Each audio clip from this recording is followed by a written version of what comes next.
اعوذ باللہ من الشیطان الرجیم بسم اللہ الرحمن الرحیم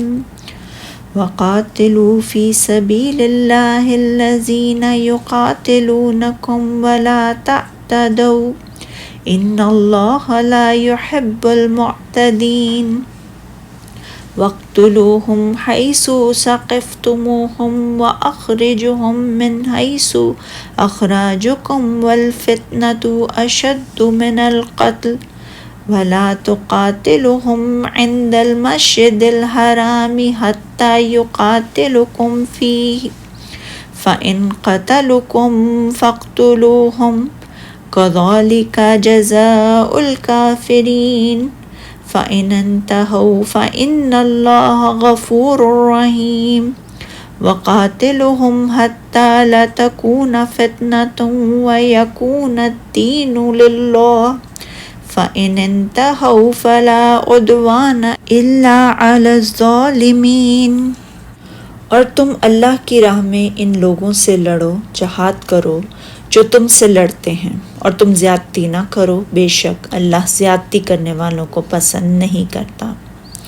اور تم انہیں جہاں بھی پاؤ ان کو قتل کر دو، تم انہیں نکال دو جہاں سے انہوں نے تمہیں نکالا، اور فتنہ قتل سے زیادہ سخت گناہ ہے۔ اور تم ان سے مسجد حرام کے پاس نہ لڑو یہاں تک کہ وہ اس میں تم سے لڑیں، پھر اگر وہ تم سے لڑیں تو تم انہیں قتل کرو، ایسے کافروں کی یہی سزا ہے۔ پھر اگر وہ باز آ جائیں تو بے شک اللہ بہت بخشنے والا، بہت رحم کرنے والا ہے۔ اور ان سے جنگ کرو یہاں تک کہ فتنہ باقی نہ رہے اور دین صرف اللہ کے لیے ہو جائے، پھر اگر وہ باز آ جائیں تو ظالموں کے سوا کسی پر زیادتی جائز نہیں۔ ارشاد باری تعالیٰ، اور جو لوگ تم سے لڑتے ہیں تم بھی اللہ کی راہ میں ان سے لڑو، کہ مدینہ میں قتال کے بارے میں نازل ہونے والی پہلی آیت ہے۔ جب یہ آیت نازل ہوئی تو رسول اللہ صلی اللہ علیہ وسلم نے بھی ان لوگوں سے لڑنا شروع کر دیا جو آپ سے لڑتے تھے، اور آپ صلی اللہ علیہ وسلم ان سے نہیں لڑتے تھے جو آپ سے نہیں لڑتے تھے، حتیٰ کہ سورہ برات نازل ہو گئی۔ اور اللہ تعالیٰ نے ارشاد فرمایا سورہ توبہ میں، مشرکوں کو جہاں پاؤ قتل کر دو۔ لیکن یہ بات محل نظر ہے، کیونکہ ارشاد باری تعالیٰ ہے کہ جو لوگ تم سے لڑتے ہیں میں ان کافروں کے خلاف برانگیختہ کیا گیا ہے جن کا مقصد اسلام اور مسلمانوں کے خلاف جنگ کرنا ہو، یعنی جس طرح وہ تم سے لڑتے ہیں تم بھی ان کے خلاف اسی طرح لڑو، جیسے کہ فرمایا سورہ توبہ میں، اور تم سب کے سب مشرکوں سے لڑو جیسے وہ سب کے سب تم سے لڑتے ہیں۔ اسی لیے اس آیت میں اس طرح سے فرمایا گیا، اور ان کو جہاں پاؤ قتل کر دو، اور جہاں سے انہوں نے تمہیں نکالا مطلب مکہ سے، وہاں سے تم بھی ان کو نکال دو، یعنی تمہارا عزم و ارادہ بھی ان سے لڑنے کا ہو جس طرح وہ تمہارے ساتھ لڑنے کے لیے کمر بستہ رہتے ہیں، اور جس طرح انہوں نے تمہیں تمہارے شہر سے نکال دیا تم بھی بطور قصاص انہیں یہاں سے نکال دو۔ ارشاد باری تعالیٰ ہے، اور تم زیادتی نہ کرنا، بے شک اللہ زیادتی کرنے والوں کو دوست نہیں رکھتا،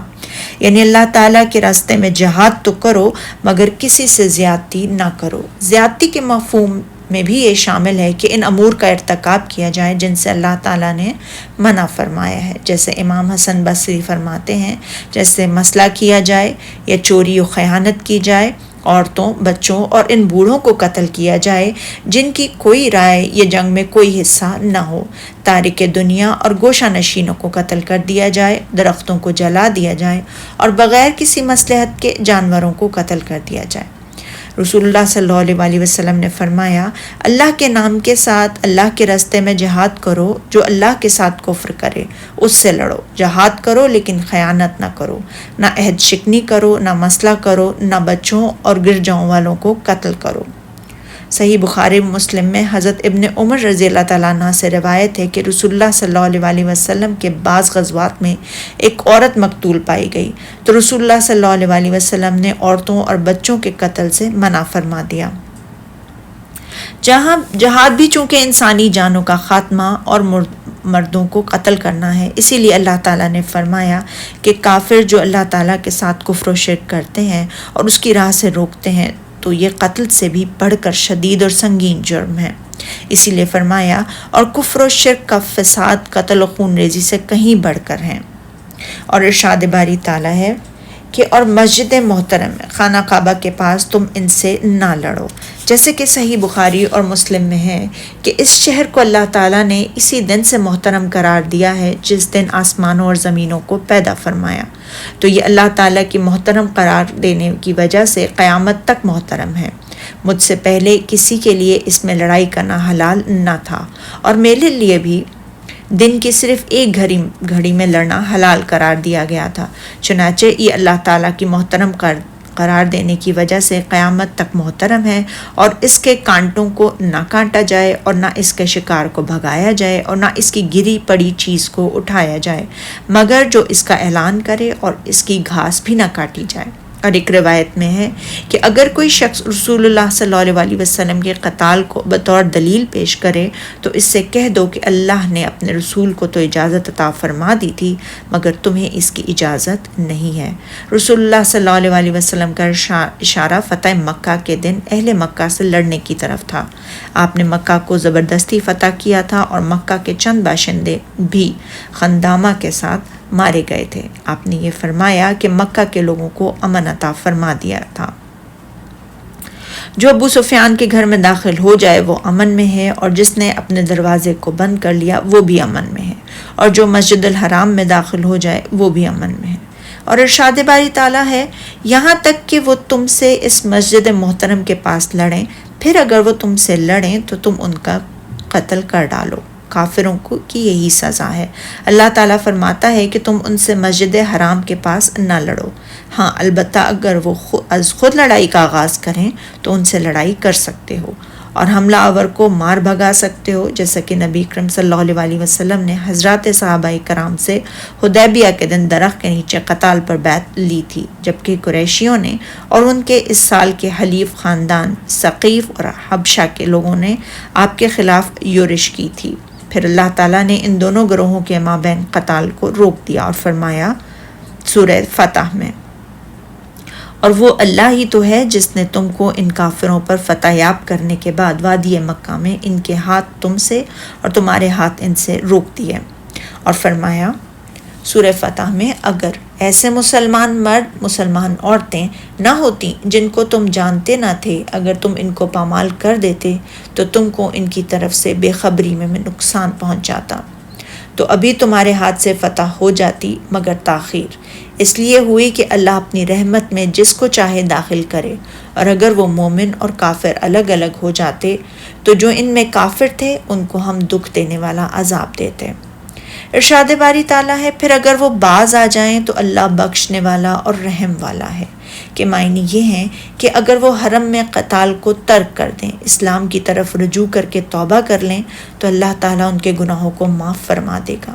انہوں نے گو حرم میں مسلمانوں کو قتل کیا تھا، لیکن جو شخص اللہ تعالیٰ کی طرف رجوع کر کے توبہ کر لے تو اللہ تعالیٰ اسے معاف فرما دے گا، خواہ اس کا گناہ کتنا ہی بڑا کیوں نہ ہو۔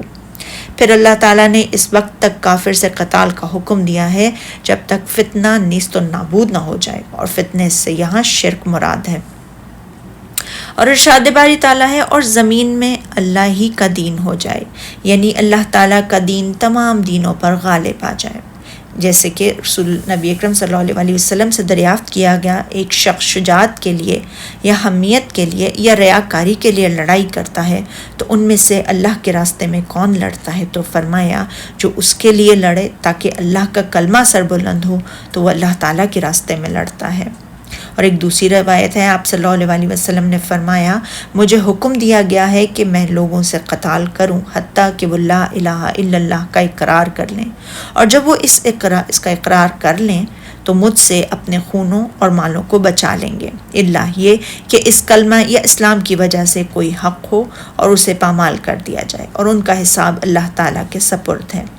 اور ارشاد باری تعالیٰ ہے پھر اگر وہ فساد سے باز آ جائیں تو ظالموں کے سوا کسی پر زیادتی نہیں کرنی چاہیے، یعنی اگر وہ شرک سے اور مومنوں سے جنگ کرنے سے باز آ جائیں تو تم بھی ان سے رک جاؤ، کیونکہ ان کے بعد ان سے جو لڑے گا وہ ظالم ہوگا، اور ظالموں کے سوا کسی پر زیادتی نہیں کرنی چاہیے۔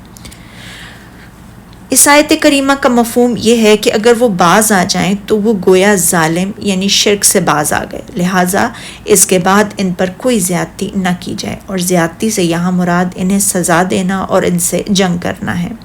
جیسے کہ فرمان باری تعالیٰ ہے سورہ بقرہ میں، پس اگر کوئی تم پر زیادتی کرے تو جیسی زیادتی وہ تم پر کرے ویسی ہی تم بھی اس پر کرو، اور فرمایا سورہ شعراء میں، اور برائی کا بدلہ تو اسی طرح کی برائی ہے، اور فرمایا سورہ نحل میں، اور اگر تم ان کو تکلیف دینی چاہو تو اتنی ہی دو جتنی تکلیف تم کو ان سے پہنچی ہو۔ صدق اللہ العظیم۔